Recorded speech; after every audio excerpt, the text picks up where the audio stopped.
আজকে টক শাক আর ডিম দিয়ে মজার একটা ভর্তা করেছি।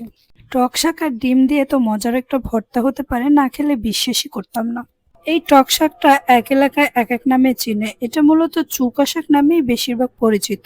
গত বছর এই শাকটা আমি মুগ ডাল আর ইলিশ মাছের মাথা দিয়ে ট্রাই করেছিলাম, এত মজা হয়েছিল, তাই এবছরও আবার নতুন করে নিয়ে আসলাম। এই শাকটা যেহেতু একটু টক টক হয়, তাই ভ্যানের মধ্যে যখন আমি দেখলাম তখনই মুখে পানি চলে আসলো। পানি আসলে আর কি করার, কিনে সাথে সাথে তো কাঁচা পাতাটা খাওয়া যাবে না, কারণ আমি তো মানুষ, ছাগল না। আমার আবার খাবার দাবারের ব্যাপারে কন্ট্রোল কম, খেতে ইচ্ছা করলেই খেতে হবে এমন একটা ব্যাপার। যাই হোক, আমার কয়েক ঘন্টা অপেক্ষা করতে হয়েছে, কারণ আমি রাতের বেলা নিয়ে এসেছি তো শাকটা। শাক এবং আমি দুজনেই অপেক্ষা করেছি, কিন্তু প্রবলেম হলো শাক শুকিয়ে গেছে, কিন্তু আমি তো শুকাইনি, অথচ আমি কতদিন ধরে শুকানোর ট্রাই করছি।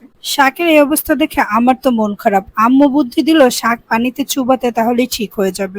সত্যি শাকটা পানিতে দেওয়ার সাথে সাথে তাজা হয়ে গেছে, আর সেই তাজা শাকটাকে আমি আবার গরম পানিতে দিয়ে কালারটাই নষ্ট করে ফেলেছি। এই শাকটা গরম পানিতে অল্প একটু সময় নিয়ে সিদ্ধ করে নিতে হবে, বেশি সিদ্ধ করলে শাকটার টক যে ভাবটা আছে সেই টকটা থাকবে না।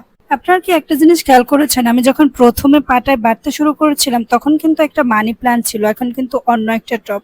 যাই হোক, বাটাবাটি শেষ করে আমি শাকটা একটু বাগার দিব। বাগার দেওয়ার জন্য আমি কিছুই না, জাস্ট দুটো শুকনো মরিচ দিয়েছি। বাগার দেওয়ার দুইটা কারণ, একটা হচ্ছে শাকটা একটু বেশি নরম নরম লাগছিল, আরেকটা হচ্ছে যে শাকটা একটু বেশি টক ছিল, তাই আর একটু রান্না করে নিলাম যাতে টকটা একটু কম হয়। সবশেষে কিছুটা সরিষার তেল দিয়ে দিব। এবার খাওয়ার পালা। খেতে বসে কি যে একটা অবস্থা! মুখে দেওয়ার সাথে সাথে টক টক এবং ঝালের যে একটা স্বাদ, আমি তো জাস্ট হারিয়ে গেছি। আমি তো মজা করে খেয়েছি, সাথে আমার ক্যামেরাম্যানকেও দিয়েছি। তো আজকের এই ভিডিওটি কেমন হয়েছে কমেন্ট করে জানিয়ে দিন। টাটা।